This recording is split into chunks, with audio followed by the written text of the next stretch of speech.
नमस्ते दोस्तों। आज मैं आपके लिए लेकर आई हूँ एक प्रमुख हिंदी कहानी नमक का दरोगा, जिसे लिखा है मुंशी प्रेमचंद्र जी ने।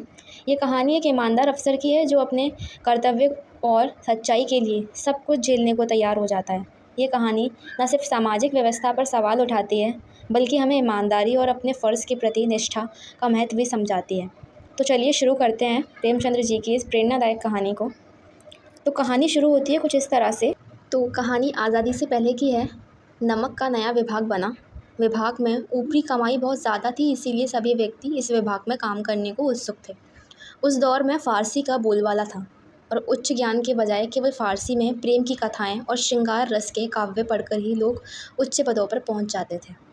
मुंशी वंशीधर ने भी फ़ारसी पढ़ी और रोज़गार की खोज में निकल पड़े। उनके घर की आर्थिक दशा खराब थी। उनके पिता ने घर से निकलते समय उन्हें बहुत समझाया, जिसका सार यह था कि ऐसी नौकरी करना जिसमें ऊपरी कमाई हो और आदमी तथा अफसर देखकर घूस जरूर लेना।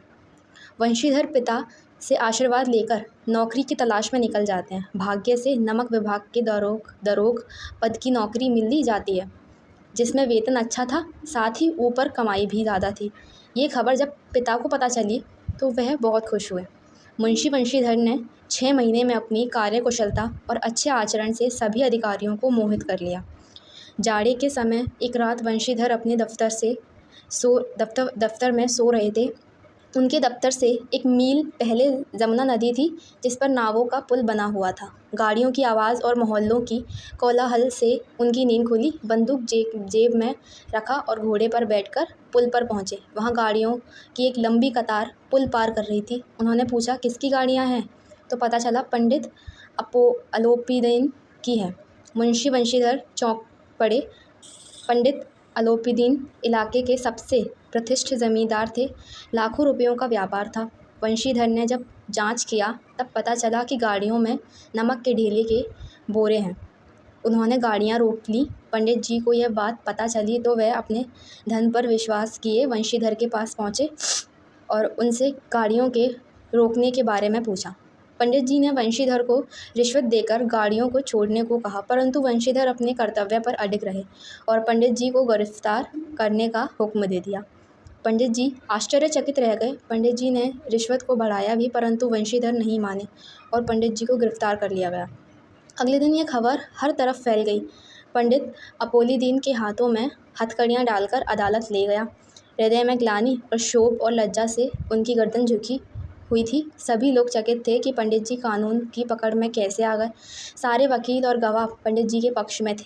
वंशीधर के पास केवल सत्य का बल था। न्याय की अदालत में पक्षपात चल रहा था। मुकदमा तुरंत समाप्त हो गया। पंडित जी अलोपीदीन को सबूत के अभाव में रिहा कर दिया गया। वंशीधर के उद्दंडता और विचारहीनता के बर्ताव पर अदालत ने दुख जताया, जिसके कारण एक अच्छे व्यक्ति को कष्ट झेलना पड़ा। भविष्य में उसे अधिक होशियार रहने को कहा गया। पंडित अलोपीदीन मुस्कुराते हुए बाहर निकले। रुपए बांटे गए। वंशीधर को व्यंग्य बाणों को सहना पड़ा। 1 सप्ताह के अंदर कर्तव्य निष्ठा का दंड मिला और नौकरी से हटा दिया गया। पराजित हृदय शोक और खेद से व्यथित अपने घर की ओर चल पड़े। घर पहुंचे तो पिताजी ने कड़वी बातें सुनाई। वृद्ध माता को भी दुख हुआ। पत्नी ने कई दिनों तक सीधे मुंह तक बात भी नहीं की। 1 सप्ताह बीत गया। संध्या का समय था। वंशीधर के पिता राम नाम की माला जप रहे थे। तभी वहाँ एक सजा हुआ एक रथ आकर रुका। पिता ने देखा पंडित अलोपीदीन हैं। झुककर उन्हें दंडवत किया और चापलूसी भरी बातें करने लगे। साथ ही अपने बेटे को कोसा भी। पंडित जी ने बताया कि उन्होंने कई रईसों और अधिकारियों को देखा और सबको अपने धनबल का गुलाम बनाया। ऐसा पहली बार हुआ जब कोई व्यक्ति ने अपनी कर्तव्य निष्ठा द्वारा उन्हें हराया हो। वंशीधर ने जब पंडित जी को देखा तो स्वाभिमान सहित उनका सत्कार किया। उन्हें लगा कि पंडित जी उन्हें लज्जित करने आए हैं, परंतु पंडित जी की बातें सुनकर उनके मन का मैल मिट गया और पंडित जी की बातों को उनकी उदारता बताया।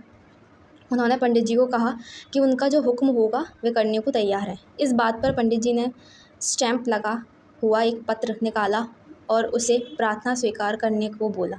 वंशीधर ने जब कागज़ पढ़ा तो उसमें पंडित जी ने वंशीधर को अपनी सारी जायदाद का स्थायी मैनेजर नियुक्त कर दिया।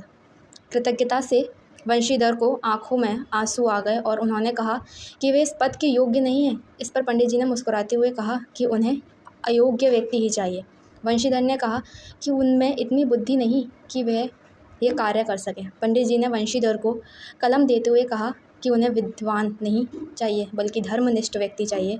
वंशीधर ने काँपते हुए मैनेजरी के कागज़ पर दस्तखत कर दिए। पंडित अपोलोदीन ने वंशीधर को खुशी से गले लगा लिया और इस तरह एक ईमानदार आदमी मुंशी वंशीधर ने अपनी सच्चाई और कर्तव्य के प्रति ईमानदारी से काम किया।